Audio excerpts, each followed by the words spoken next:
भाजपच्या गोटातनं एक मोठी बातमी येते आहे। राजधानी दिल्लीमध्ये आरएसएस आणि भाजपमध्ये मोठी बैठक झालेली आहे। भाजपचा पुढील राष्ट्रीय अध्यक्ष महिला किंवा ओबीसी असणार का अशी चर्चा यामुळे सुरू झाली आहे। महिलेकडे भाजपचे अध्यक्षपद देण्यावरती चर्चा झाल्याचं कळतंय। आरएसएस आणि भाजपमधील बैठकीमध्ये या चर्चा झाल्याची माहिती पुढे येते आहे। राजधानी दिल्लीमध्ये ही बैठक झालेली आहे।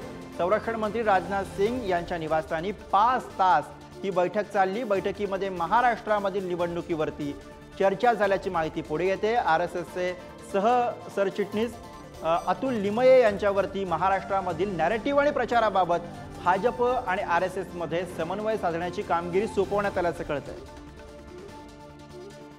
आणि याच विषयी आपण अधिक बोलूया। दिल्लीमधनं प्रतिनिधी शिवाजी काळे या क्षणाला आपल्या सोबत आहे। शिवाजी, दिल्लीमधनं भाजपच्या गोटात येणारी ही मोठी बातमी, महिला किंवा ओबीसी चेहरा अध्यक्षपदासाठी असावा अशा स्वरूपाचं वक्तव्य, अशा स्वरूपाच्या अशा आशयाचं जी माहिती सध्या पुढे येते आहे, काय नेमकं झालंय या बैठकीमध्ये? गुरु, गेल्या काही दिवसांपासून भाजपचा अध्यक्ष कोण होणार याची चर्चा सुरू आहे। मात्र अद्यापपर्यंत भाजपचा नवीन अध्यक्ष कोण असेल यावरती शिक्कामोर्तब झालेलं नाही।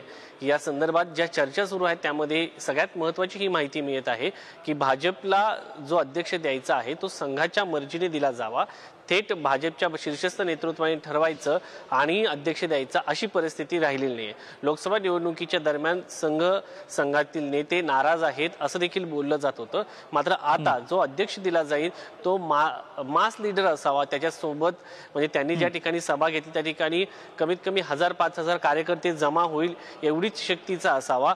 तो इंटेलेक्च्युअल नसला तरी चालेल, मात्र जनतेमध्ये त्याची एक प्रतिमा असावी। तो मास लीडर असावा आणि त्याला राजकारणाचा अनुभव असावा आणि संघाच्या मर्जीतला असावा असं म्हणणं आहे।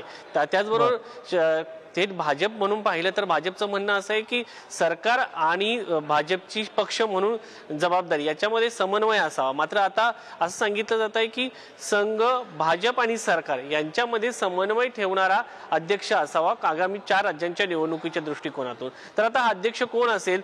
जे.पी. नड्डा हे सध्या ब्राह्मण समाजातून येणारा अध्यक्ष दिला होता, त्यामुळे आगामी काळामध्ये जो अध्यक्ष दिला जाणार आहे तो ओबीसी वर्गातून असावा। कारण आरक्षणाच्या संदर्भात जे काही नॅरेटिव्ह सेट झालेला आहे त्या दृष्टिकोनातून अध्यक्ष हा एकतर ओबीसी वर्गातून असावा। दुसरा मुद्दा समोर आला की आगामी 2029ला महिला आरक्षण जे दिलेलं आहे संसदेने ते विधानसभा त्याचबरोबर लोकसभेमध्ये लागू होणार आहे। त्यामुळं अध्यक्ष हा महिला वर्गातून दिला जावा का या संदर्भात चर्चा झाली। त्यानंतर महाराष्ट्रानंतर अखेर कुणाचं नाव फायनल होतं, कुणाच्या नावावरती शिक्कामोर्तब होतं हे सुद्धा आपल्याला बघावं लागेल। धन्यवाद शिवाजी या सगळ्या सविस्तर माहितीसाठी।